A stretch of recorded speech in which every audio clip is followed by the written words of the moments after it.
반갑습니다. 남해 보물섬 고등학교 2탄입니다. 내년 2021년 3월달에 개교하는 학교고요. 오늘은 지난 시간에 남해 상주중학교에 근무하시는 심용보쌤에 이어서 남해 보물섬 고등학교 개교 TFT에서 활동 중인 하태종 선생님을 모셨습니다. 반갑습니다. 네. 반갑습니다. 자기소개 부탁드립니다. 예, 저는 남해 보물섬 고등학교 개교 업무를 맡고 있는 하태종이라고 합니다.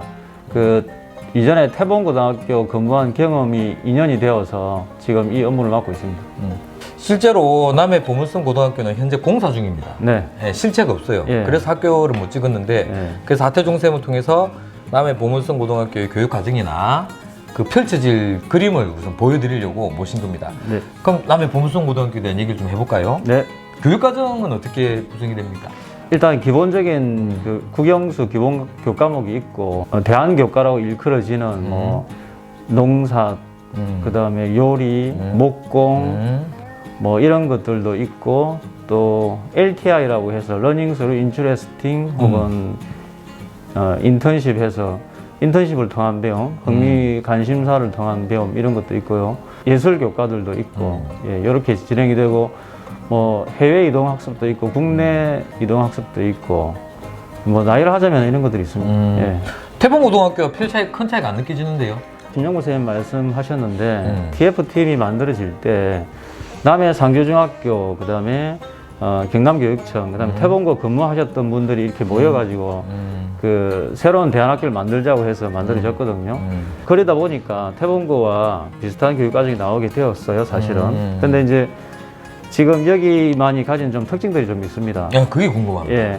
학생 모집이 15명밖에 안 돼요. 아, 예. 하나급? 예. 하나급에 15명밖에 안 되고, 남해 작은 이제 마을에 있는 학교고요. 이 점을 가장 불안해하는 분들이 계시던데, 그러니까 너무 작은 학교고, 개교 첫 해라서 좀 불안하다, 걱정된다 이런 말씀을 하시더라고요. 어떤 부분입니까? 학생 수나 교사가 좀 작으니까 이렇게 어떻게 될지 좀 불안하다는 거죠. 예, 그런 부분을 말씀하시는데 지금 바로 이런 얘기부터 하는 거 맞아요? 아, 상관없어요. 우리 뭐 어차피 많이 안 보니까. 아니, 그게 아니야.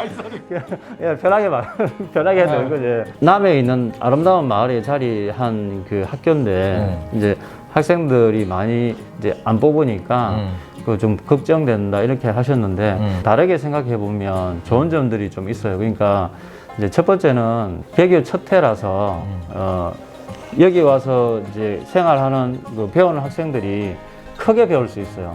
태봉고 첫 해 두째 해부터 한 8년까지 있으면서 학생들 모습을 살펴봤을 때 첫 해 와서 개교 때 뭔가 이렇게 만들어내고 뭐 기획하고 학교를 그려 나갔던 그 학생들의 배움이 훨씬 더 제가 느끼기엔 컸던 것 같아요.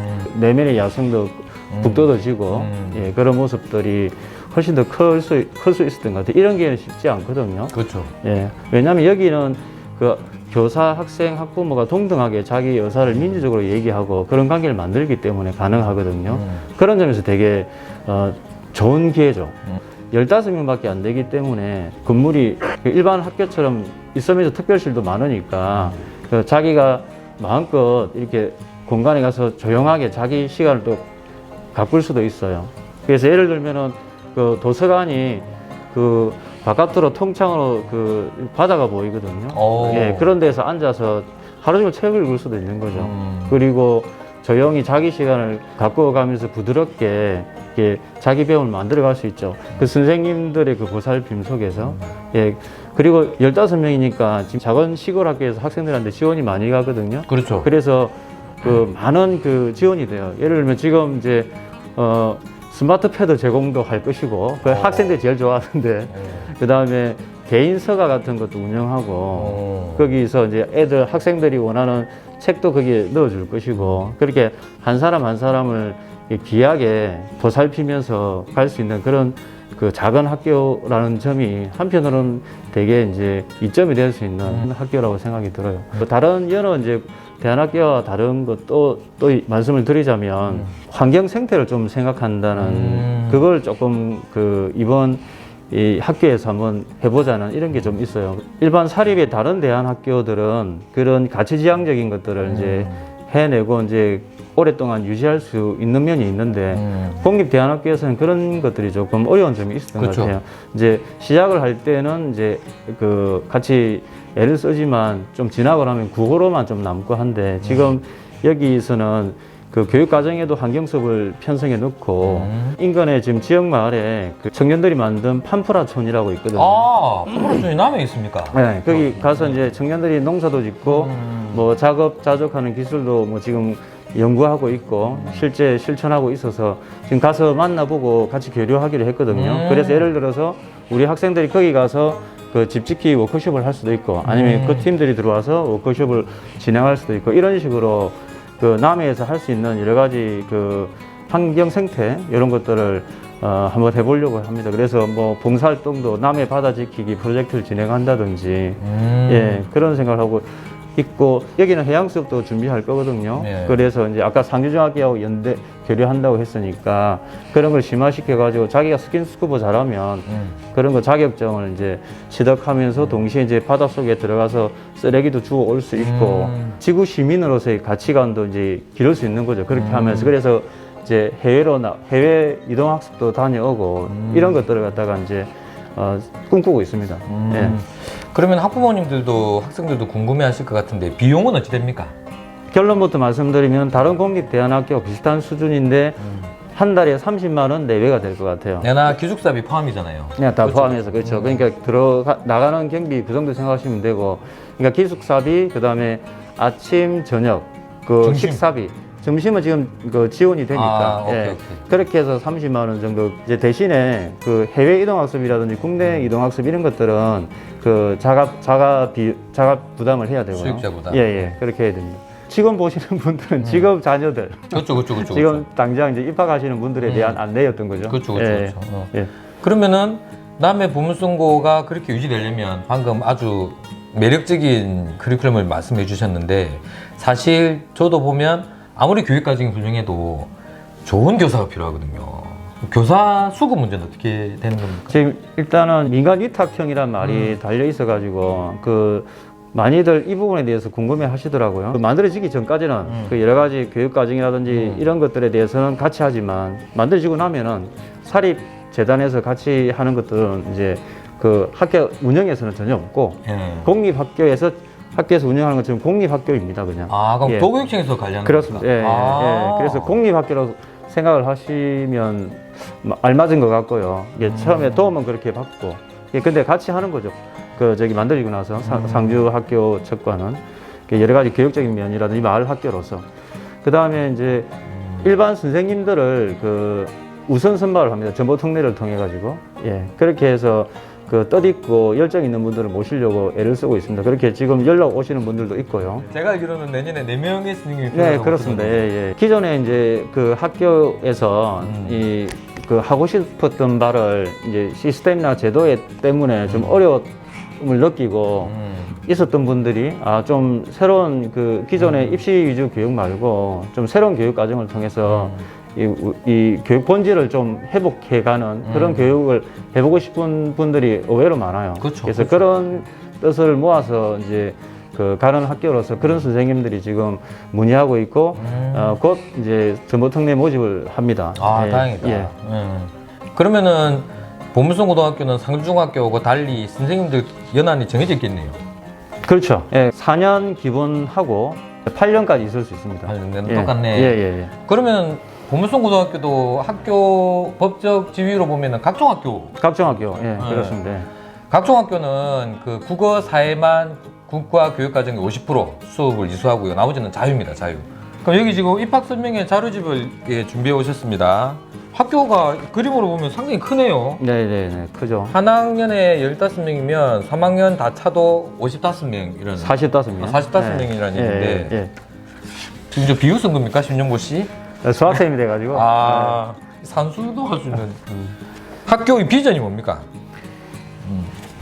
학교의 비전은 아까 삼색 학교. 예, 그렇지. 그냥 간단히 말씀을 드릴게요. 한 가지만 말씀을 드리면 그 배움과 삶의 기쁨을 발견하는 이제 학교이고 삼색 학교를 말씀을 하셨는데 그냥 세 가지 말씀을 그냥 드릴게요. 그러니까 우리가 보물성 고등학교라서 세 가지 차원의 이제 보물을 찾자 이런 게 있습니다. 첫 번째 보물은 내 안의 보물을 찾자. 그러니까 이제 사실은 보물을 찾으려고 뭐 다녀보지만 사실은 자기가 사실 보물인 거죠.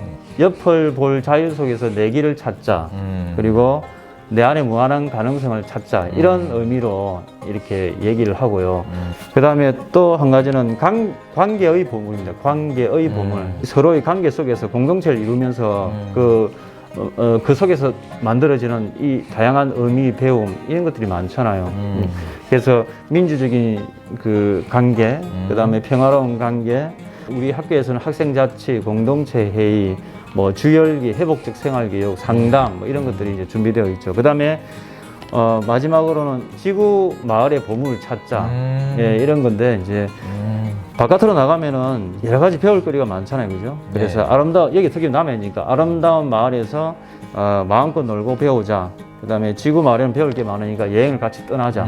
환경, 생태 이런 프로젝트라든지 수업을 통해서 지구 시민으로 기르자고 하는 것이 있죠. 이런 세 가지 차원의 보물을 이게 함께 찾아갈, 탐구해갈 그런 친구들을 지금 기다리고 있습니다. 우리 학교에서는 최대한 줄 세우기를 최대한 안 하려고 합니다. 이전에 이제 그냥 정답 맞추기 교육에서 이제 그야말로 질문을 던지고 오히려 그것에서 탐구해가는 그런 프로젝트 수업을 하려고 이제 연구를 같이 할 생각입니다. 같이. 그래서 얼마 전에 정재성 교수가 그런 얘기를 했대요. 어차피 줄 세우기 교육이 무슨 의미냐. 줄 세우기가 어차피 AI가 1등을 하는데 남해 보물성 고등학교에서도 그런 수업을 하기 위해서 노력을 할 것입니다. 제가 개인적으로 드리고 싶은 질문이 있는데 대부분의 학교에서는 아이들을 이렇게 규격화하려는 성향들이 있잖아요. 뭐 두발부터 복장부터 규칙까지 학생들이 동의하지 않은 규칙까지.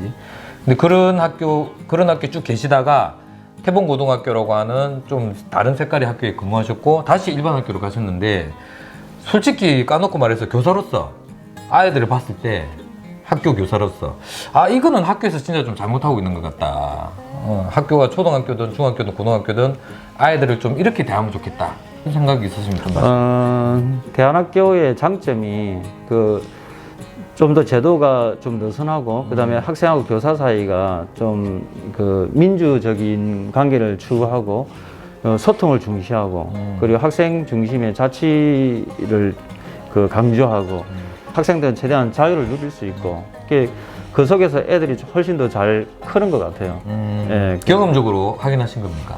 그런 환경 속에서 좀 더 느슨하고 자유롭고 이런 속에서 훨씬 더 크게 자랄 수 있다는 생각이 듭니다. 환경이 주어지면 선생님도 학생들도 훨씬 더 좀 학교가 재기능을 할 수 있는 학생들을 또 이렇게 존중해주는 이런 문화가 자리 잡아가지고 서로가 좀 행복해질 수 있는 여건이 되는 것 같아요. 일반 학교에서는 이제 그런 점이 조금 이제 안타까움이죠. 선생님들이 뭐 능력이 없거나 못해서 그런 것이 아니고 제도나 시스템이 그런 면에서 조금 차이가 난다 하는 생각이 들어요.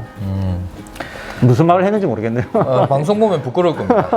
방송이 너무 독한 것 같은데요. 아니면 궁금한 거 물어봐야 되기 때문에 대우받고 소통하기가 어려움이 분명히 있습니다. 어려움이 분명히 있고 그 모습 중에 조금이라도 다른 모습이 보이면 문제아라든지 열등하라든지 이런 시선을 받기 아주 좋아요. 다른 부모, 다른 아이들과의 비교도 그렇고. 근데 작은 학교는 그런 부분에서 좀 차이가 있거든요.